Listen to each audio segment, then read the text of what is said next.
کبھی کسی بندے کو اتنا تنگ نہ کرنا کہ وہ اتنی تکلیف میں آئے کہ خود تو کچھ نہیں کر سکتا، ماڑا ہے، لیکن پھر وہ رات کو اپنے رب کی بارگاہ میں بیٹھ کے کہے کہ تو حاکم و عادل ہے مگر تیرے جہاں میں ہے تلخ بہت بندہ مزدور کے اوقات۔ پھر ایسا نہ ہو غریب ہے، ماڑا ہے، خود تو کچھ نہیں کر سکا، پھر اللہ کی بارگاہ میں تیری شکایت کرے۔ ایسا نہ کرنا کہ جب آپ کسی کو تکلیف دیتے ہیں، جب آپ ستاتے ہیں، جب آپ وہ بات کرتے ہیں جو اس بندے میں موجود نہیں ہے، جب آپ جھوٹ بولتے ہیں اپنے نفس کی تسکین کے لیے، جب آپ زیادتی کرتے ہیں صرف اپنی انا کے لیے، تو پھر بعدوں کا دعائے ضرر نکلتی ہے منہ سے۔ میرے نبی پاک علیہ السلام کے درویش صحابی تھے حضرت سعید بن زید رضی اللہ تعالیٰ عنہ، فقیر فاقہ مست، حضرت عمر رضی اللہ تعالیٰ عنہ کے قریبیوں میں سے تھے۔ ایک عورت نے الزام لگا دیا زمین کے قبضے کا۔ میں کیسے آپ سے کہوں کہ جب لوگ کسی ایسے شخص پر جس نے زندگی ساری دیانتداری سے گزاری ہو، لوگ الزام لگاتے ہیں نا، تو یہ بھی نہیں سوچتے ہم بات کس کے بارے میں کر رہے ہیں، کھلی ہوئی زبان ہوتی ہے، جو مرضی کہہ دیتے ہیں۔ حضرت سعید ابن زید پر الزام لگا دیا، اتنا بڑا آدمی، محبوب کا صحابی، اور عورت نے الزام لگا دیا۔ اور جب اللہ والے بد دعا دیتے نہیں، لیکن جب کوئی تکلیف اتنی دے، کلیجہ پھٹ جائے، پھر بندہ کیا کرے؟ وہی بات کہ اب وہ کچھ کہہ نہیں سکتے تھے، ایک عورت پر کس طرح کوئی بات ہو سکتی تھی؟ دونوں ہاتھ اللہ کی بارگاہ میں اٹھائے، یہ صحیح حدیث میں موجود ہے۔ دونوں ہاتھ اللہ کے حضور اٹھا کے عرض کرنے لگے، مالک اگر یہ عورت جھوٹی ہے نا تو پھر اسے اندھا کر دے اور اس کی قبر اس کے گھر میں بنا دے۔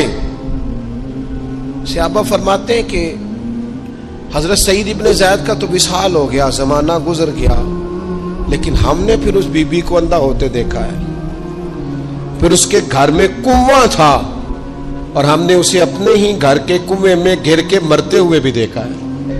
میں جانتا ہوں اس بوڑھی عورت کو جس کی بیٹی کو کسی نے بڑا ہی ستایا تھا سسرال والوں نے، اور خامد اس کا موجود نہیں تھا، تو وہ اپنے وہاں سے نکلتے ہوئے نا واپس گھر سے، تو وہ دروازے پہ کھڑی ہو کے کہہ رہی تھی، حضرت صاحب میں گزر رہا تھا، حضرت صاحب گل سننا، بچیوں کا باپ کوئی نہیں، ایک بھائیا بیچارہ کدھر کدھر جائے، ہر چوتھے دن میں یہاں آ کے منتیں کر کے دوپٹے پھینک کے بچی چھوڑ کے جاتی ہوں، آج میں نے اپنا مقدمہ رب کی بارگاہ میں پیش کر دیا،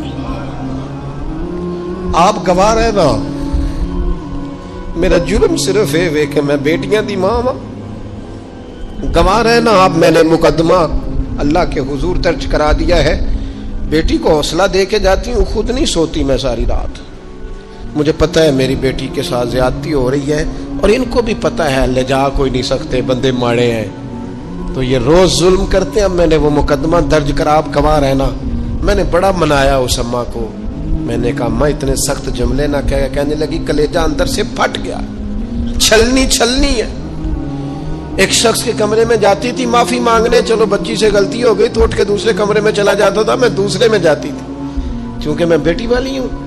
اب میں نے مقدمہ درج کرا دیا ہے، اب میرا رب جانے بہتر انصاف، میں بڑا اللہ کا گناہگار بندہ ہوں، میں نے پھر واقعی وہاں انصاف ہوتے دیکھا، میں نے وہ رنگ بدلتے اور حالات تبدیل ہوتے دیکھے۔ یہ یاد رکھنا، زندگی خود بھی گناہوں کی سزا دیتی ہے، یہاں بھی زندگی خود بھی گناہوں کی سزا دیتی، یاد رکھنا، ذرا احتیاط سے منہ کھولنا کسی کے بارے میں، اللہ کے بندوں کے بارے میں اپنی زبانیں ذرا احتیاط سے کھولنا، ذرا خیال کرنا، کسی غریب کے بارے میں جملے سوچ کر بولنا، کسی کمزور کا مذاق اڑانا تو معاذ اللہ ذرا ہوش کرنا، اللہ سے ڈر کے بات کرنا، اس لیے کہ بڑی جلدی انصاف کا وقت آنے والا، بڑی جلدی حالات بدلنے والے ہیں۔ تلک الایام نداولها بین الناس، اللہ لوگوں کے درمیان دن بدل دیا کرتا ہے، پھر لوگوں کو جگہ نہیں ملتی چھپنے کی، روک چھپانے کی۔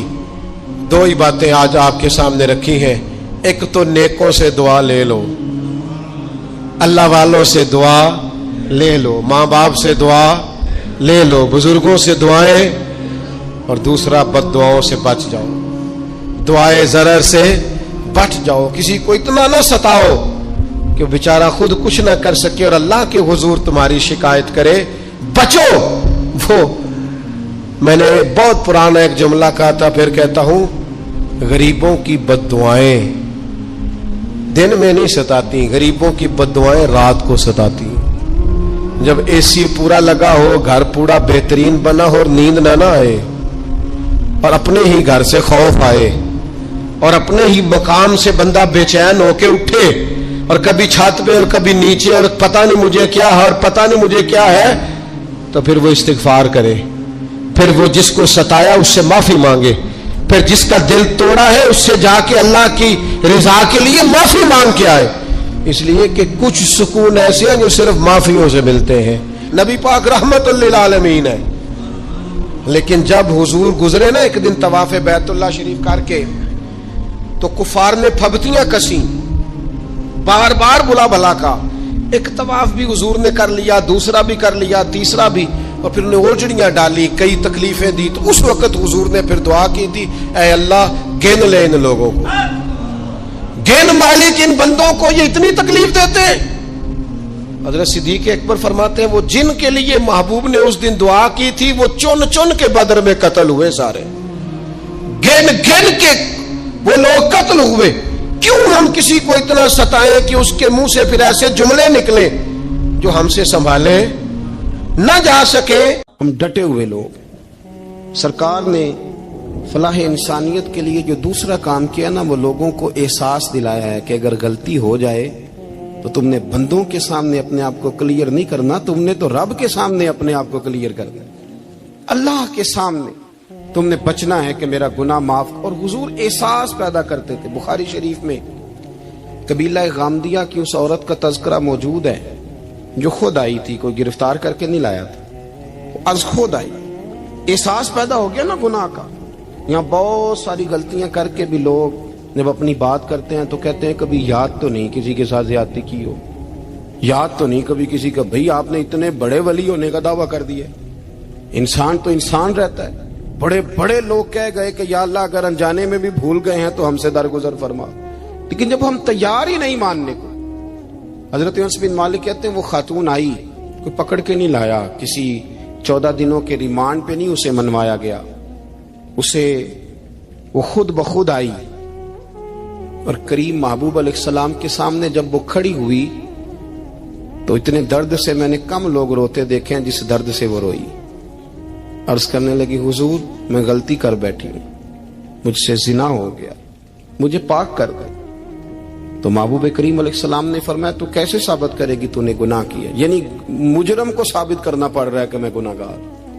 یہ وہ کمال ہے کہ انسانوں کو احساس ہونے لگے کہ یہاں ہم غلط ہیں۔ جب اعتراف جرم ہوتا ہے، جب بیماری کی تشخیص ہوتی ہے تو پھر اس کا علاج بھی ہو جاتا ہے۔ حضرت انس بن مالک کہتے ہیں وہ عرض کرنے لگی حضور میرے پیٹ میں ناجائز بچہ ہے۔ حضور نے فرمایا جا جب بچہ پیدا ہو تو پھر آنا۔ وہ 8 ماہ کے بعد آئی تو اس کی گود میں پھول سا بچہ تھا۔ حضور نے فرمایا واپس جا، جب روٹی کھانے لگ جائے تو پھر آنا۔ وہ 2 سال 2.25 سال دودھ پلاتی رہی، پھر جب آئی تو بچے کے ہاتھ میں روٹی کا ٹکڑا تھا۔ کریم محبوب صلی اللہ تعالی علیہ وسلم سے آ کے جب اس نے بات کی تو وہ درد سے روئی، کہنے لگی یا رسول اللہ 3 سال ہونے کو ہیں، میں نے گناہ کیا ہے، میں ساری رات سو نہیں پاتی۔ حضور تڑپتی، اگر اس حال میں مر گئی تو اپنے رب کو کیا منہ دکھاؤں، مجھے پاک کر دے، میرے حال پہ رحم فرمائے۔ محبوب کریم صلی اللہ علیہ وسلم نے بچہ ایک صحابی کو دیا، فرمایا بچوں کی طرح پالنا، اور کہا اسے لے جاؤ، پتھر مار مار کے اسے سنسار کر دو۔ صحابہ کہتے ہیں اسے پتھر لگ رہے تھے اور حضور بے چینی کے ساتھ ٹہل رہے تھے۔ آ کے خبر دی حضور وہ تو وصال کر گئی، انتقال ہو گیا۔ فرمایا یہاں تک تو بات اس کی تھی۔ حضرت انس بن مالک کہتے اب محبوب کریم نے صحابیات سے فرمایا اسے غسل دو، کفن پہناؤ، جنازہ تیار ہو جائے تو مجھے خبر کرنا۔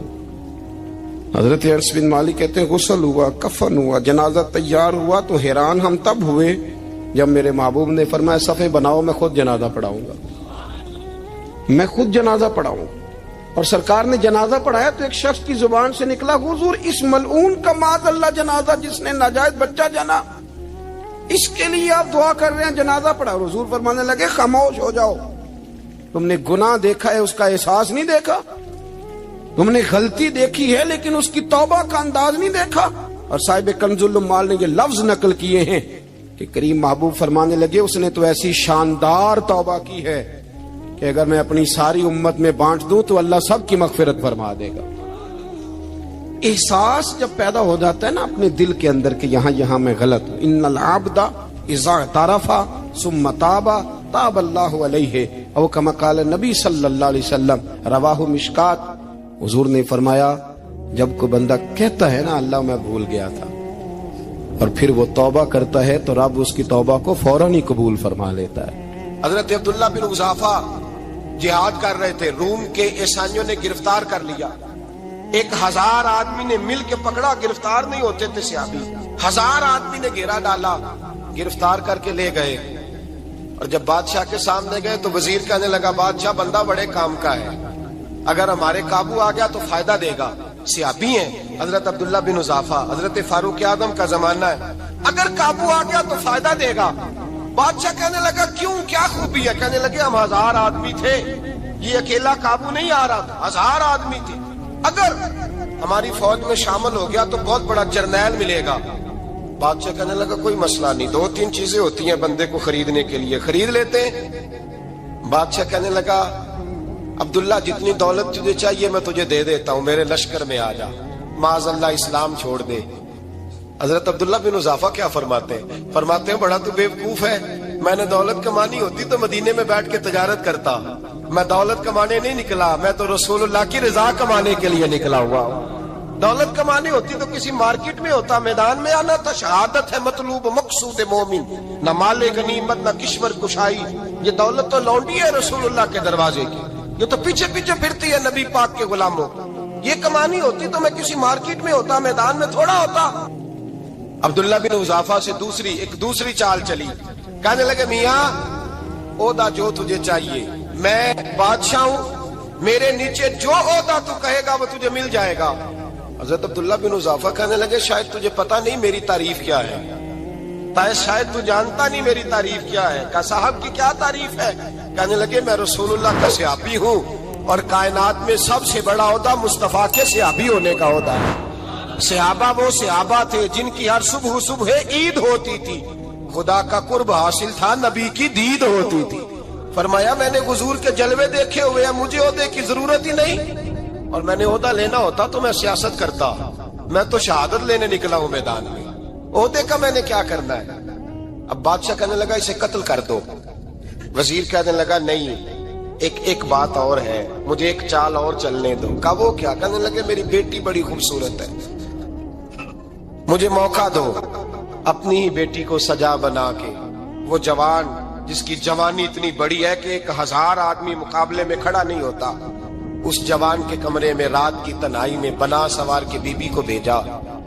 وہ بی بی کہتی ہے میں ساری رات بن سور کے اس صحابی کے کمرے میں بیٹھی رہی، لیکن یہ کیا شخص تھا، ساری رات ہی مسلح پہ بیٹھا رہا، ساری رات ہی، کچھ دیر تھک جاتا تو یہ کریم رسول پہ درود پڑھنا شروع کر دیتا۔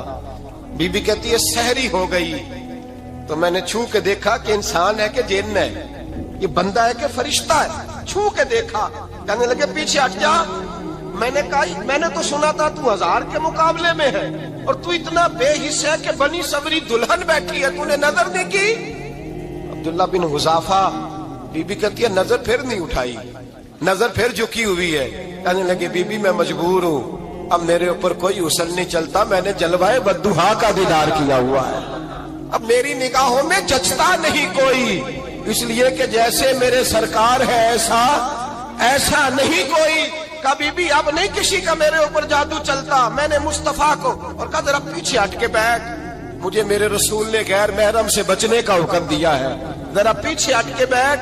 سحری کا وقت تھا، وہ بی بی کہتی ہے اس نوجوان کے جملے میرا سینہ چیر گئے، کلیجہ پھٹ گیا، چیخ نکلی، میں کفر کے عالم میں روئی۔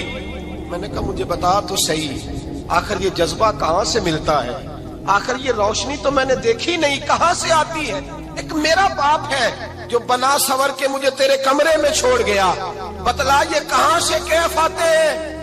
عبداللہ بن حذافہ کہنے لگے اگر کیف لینا ہے تو بھی میرے مصطفیٰ کا کلمہ پڑھ جا، آجا دروازے رسول پہ جھک جا، مل جائے گا۔ سویرے دروازے پہ باپ آیا بیٹی سے رزلٹ لینے، دروازہ کھولا تو بیٹی نقاب پہنے باہر آئی۔ باپ کہنے لگا کیا بلا؟ کہنے لگی پیچھے ہٹ جا، تو غیر محرم ہے، کافر ہے، میں مسلمان ہوں۔ اس نے کہا کیا ہوا؟ کہنے لگی تیرے جیسے کو باپ کہوں، تیرے جیسے کو جو مجھے استعمال کر رہا تھا، میں تجھے باپ نہیں مانتی، میں اب رسول والی ہو گئی ہوں، میں حضرت فاطمہ کی کنیزہ ہو گئی ہوں، میں اب نبی کریم کی خادمہ ہوں، خبردار میرے قریب نہ آنا۔ یہ دعو بھی ناکام ہوا۔ اب حضرت عبداللہ بن حذافہ کے سامنے موت کھڑی کی، ایک کڑا میں تیل گرم کیا، کہنے لگے تجھے اس میں جلایا جائے گا۔ حضرت عبداللہ بن حذافہ رضی اللہ تعالیٰ عنہ جب جلنے کے قریب ہوئے تو رونے لگے۔ روم کا بادشاہ کہنے لگا شاید ڈر گیا ہے، کہنے لگے اب سمجھ آئی ہے، اب تجھے پتا چلا ہے، چلا آ جا۔ حضرت عبداللہ بن حذافہ کہنے لگے تو کافر ہے، تیری کافروں والی سوچ ہے، اس لیے نہیں رویا کہ موت سے ڈر گیا ہوں، میں تو اس لیے رویا ہوں کہ ایک جان ہے، وہ نبی پاک پہ قربان ہو رہی ہے، کاش رب مجھے 1000 جان دیتا، میں ساری مصطفیٰ پہ قربان کر دیتا۔ ایک سنار نے گلی میں ایک یتیم چھوٹے سے بچے کو گھومتے دیکھا تو سنار بے اولاد تھا، بچے کو اٹھا کے گھر لے آیا، 18 سال اس بچے کی پرورش کی، اس کو پالا پوسا جوان کیا۔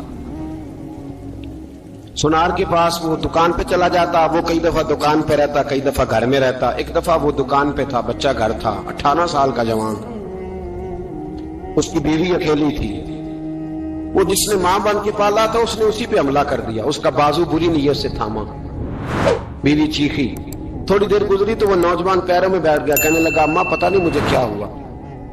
شام کو سنار آیا، بیوی چیخنے لگی، چلانے لگی، کہنے لگی آج عجیب بات ہوئی، جس کو میں نے جگر کا خون دے دے کے پالا اسی نے گندی نظر ڈالی۔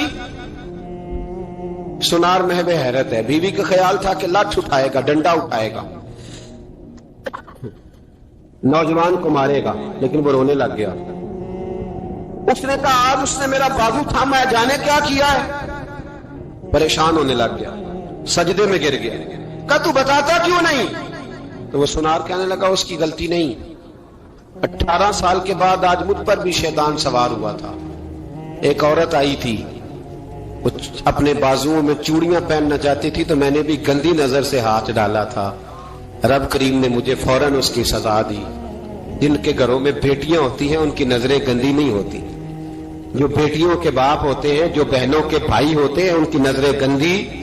اور اگر تو ٹیلی فون کرتا ہے، تو کسی عورت کے ساتھ تعلق رکھتا ہے تو یہ بات لکھ لے، امام فخر الدین رازی 1، علامہ اسماعیل حقی 2، ملا جلال الدین رومی 3، امام خازن 4، امام جلال الدین سیوطی 5 حدیث کے استاد اور محدث لکھتے ہیں کہ اگر تو کسی پر گندی نظر ڈالے گا تو تیرا گھر بچ سکتا، یاد رکھ نہیں بچے گا، اس لیے کہ تیری نظر کسی کی بیٹی کو بیٹی سمجھ تاکہ تیری بچی کا پردہ قائم رہے، کسی کی بہن کو۔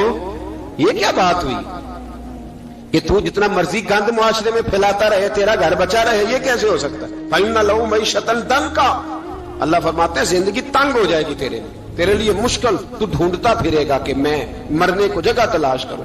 سچی توبہ کرے، کھری توبہ کرے۔ یہ گناہ انسان کو مجبور کر دیتے ہیں۔ حضرت عبداللہ بن مبارک رحمت اللہ تعالی علیہ، ان کے سینکڑوں شاگرد تھے، ایک شاگرد کے انتقال کا وقت آیا تو گھر گئے ملنے، آپ کہتے ہیں میں نے زور لگا لیا پر اس کی زبان پر کلمہ جاری نہیں ہوا، میں اسے کہتا کلمہ پڑھ پر اس کی زبان پر جاری۔ اللہ اکبر، بہت بڑی نعمت ہے، دعا فرمائیں اللہ ایمان کی موت عطا فرمائے، ایمان کی موت دے اللہ کریم، ایمان کی موت دے۔ ایسے بھی لوگ دیکھے ہیں، مسجد نبوی ہے، رسول اللہ کا شہر ہے، سر سجدے میں ہے، روح پرواز کر گئی، روح پر کتنا نصیبوں والا ہے، کتنا نصیبوں والا ہے کہ مسجد نبوی میں سر سجدے میں رکھا ہے، اور اللہ تبارک و تعالیٰ نے محبوب کے قدموں میں موت عطا فرمائی۔ تو حضرت عبداللہ بن مبارک کہتے ہیں میں نے اس کو کہا کلمہ پڑھ، تو اس کی زبان پہ جاری نہیں ہوتا. میں بار بار کہتا تو وہ منت کرتا، کہتا حضور میں کوشش کرتا ہوں جاری نہیں ہوتا. فرماتے میں پریشان ہو کے اٹھا، ابھی میں دروازے پہ پہنچا تھا، اس نے چیخ ماری اور روح پرواز کر گئی. بچے رونے لگے، بیوی رونے لگی. تو میں نے اس کی بیوی سے کہا کہ یہ جرم کیا کرتا تھا، اتنا بڑا پاپی پہ کلمہ جاری نہیں ہوا. اس کی زوجہ کہنے لگی حضرت جی 2 گناہ تھے اس کے. ایک تو یہ شراب کا عادی تھا، روکتی تھی باز نہیں آتا تھا، اور دوسری بات یہ کہ یہ اپنی اماں کا نافرمان تھا. وہ 2 گلیاں چھوڑ کے رہتی ہے، یہ کبھی ملنے نہیں گیا تھا. اس بوڑھی کا کلیجہ اس کی طرف سے بڑی تکلیف میں تھا. تو حضرت عبداللہ بن مبارک کہنے لگے جا تو بھی دعا کر، اور اس کی ماں کو بھی کہہ دعا کرے کہ یہاں تو یہ کلمہ نہیں اسے نصیب ہوا، اللہ کرے اللہ آخرت کی منزلیں اس کی بہتر فرما دے. یہ حدیث سنانے لگا ہوں، حدیث ہے، حدیث رسول ہے. جوان خاص کر کے ذرا میری بات پہ توجہ کریں، اور بزرگ خاص کر توجہ کریں جنہوں نے تربیت کرنی ہے. سنیں، حضور کی بارگاہ میں ایک نوجوان آیا ہے، یہ سنگ میل ہے حدیث، اس کو یاد رکھنا. عرض کی حضور میں سارے گناہ چھوڑ سکتا ہوں، زنا نہیں چھوڑتا. حضور مجھے زنا کی اجازت ہونی چاہیے. میرے حبیب نے تھپکی دی، بٹھا لیا. میں کہتا ہوں حضور نے گناہگاروں کو معاشرے سے کاٹا نہیں، ان کی تربیت فرمائی ہے، ان کی تربیت فرمائی ہے، ان کو قریب فرمایا. میرے حبیب کریم صلی اللہ علیہ وسلم نے فرمایا ادھر آ بیٹھ جا، بیٹھ گئے. حضور نے فرمایا تو پسند کرتا ہے تیری ماں کے ساتھ کوئی بدکاری کرے؟ حضور نہیں. فرمایا تو پسند کرتا ہے تیری بیٹی کے ساتھ کوئی بدکاری کرے؟ یا رسول اللہ میں آنکھیں نکال دوں گا. حضور نے فرمایا تو پسند کرتا ہے تیری بہن کے ساتھ؟ حضور میں کاٹ ڈالوں گا وہ ہاتھ جو میری بہن کی طرف اٹھیں گے. فرمایا تو پسند کرتا ہے کہ تیری خالہ پھپھی ممانی کی طرف کوئی ایسی حرکت کرے؟ حضور میں کاٹ کے رکھ دوں گا ان لوگوں کو جو بات بھی کریں گے. میرے حبیب نے فرمایا اچھا جس کے ساتھ تو بدکاری کی اجازت مانگ رہا ہے وہ کسی کی ماں نہیں لگتی، وہ کسی کی بہن نہیں لگتی، اور کسی کی بیٹی نہیں ہوگی؟ یاد رکھے ملا جلال الدین رومی 1، امام غزالی 2، اعلی حضرت فاضل بریلوی 3.